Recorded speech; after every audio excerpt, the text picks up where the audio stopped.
Hey friend, let me ask you something. Have you ever had that moment, maybe late at night or in the middle of a meeting, where a little voice whispers, "This doesn't feel right," not in a dramatic everything is on fire kind of way, but more like a quiet itch under the surface, a nagging feeling that you're working hard but somehow missing yourself? I want to tell you a story today about someone who spent years doing everything right, until one day they realized they were building a life that wasn't really theirs. Let's talk about Sam. Sam was the kind of person everyone described as reliable, solid employee, never missed a deadline, always said yes.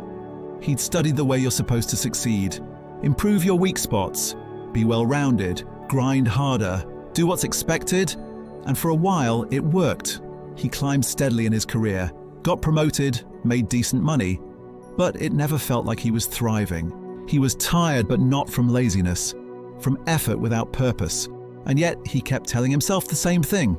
Just push a little more. Fix what you're bad at, then you'll feel proud.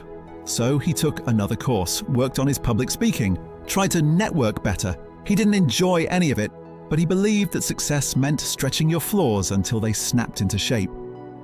Then came the moment. It was a casual Tuesday. The team was brainstorming ideas for a campaign. Sam stayed quiet, as usual, scribbling thoughts in his notebook, hesitant to speak up. Then someone else, a colleague known more for energy than experience, blurted out a bold, slightly risky idea. The room lit up. People loved it. And Sam's stomach dropped, because he had written the exact same thing 20 minutes earlier. He didn't feel jealous. He felt invisible. Why didn't I say anything? Why do I keep shrinking back? That night, he sat in the dark corner of his apartment, the glow of his laptop screen bouncing off the walls, and he asked himself a question he couldn't unhear.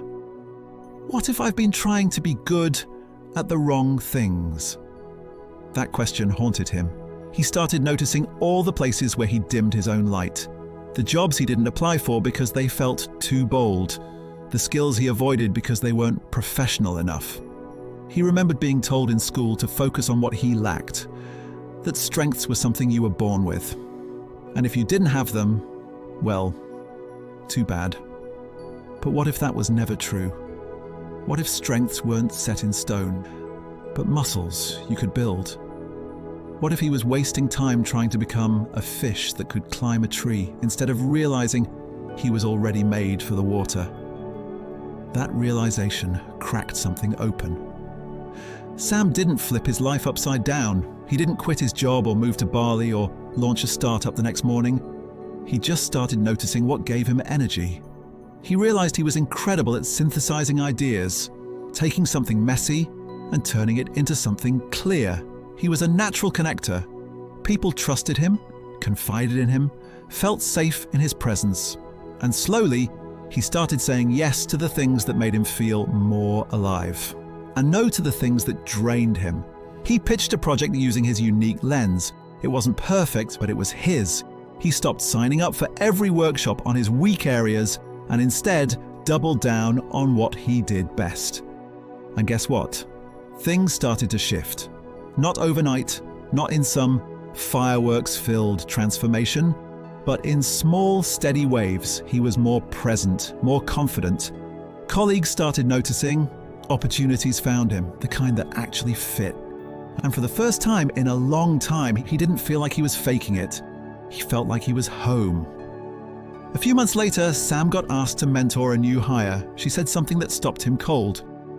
"I just feel like I'm bad at everything. Everyone says I should fix what I lack, but I don't even know what I'm good at anymore." He looked at her, saw himself in her, and said, "That's what I believe too. Until I realized you don't find your strengths by fixing what's wrong. You find them by noticing what feels right."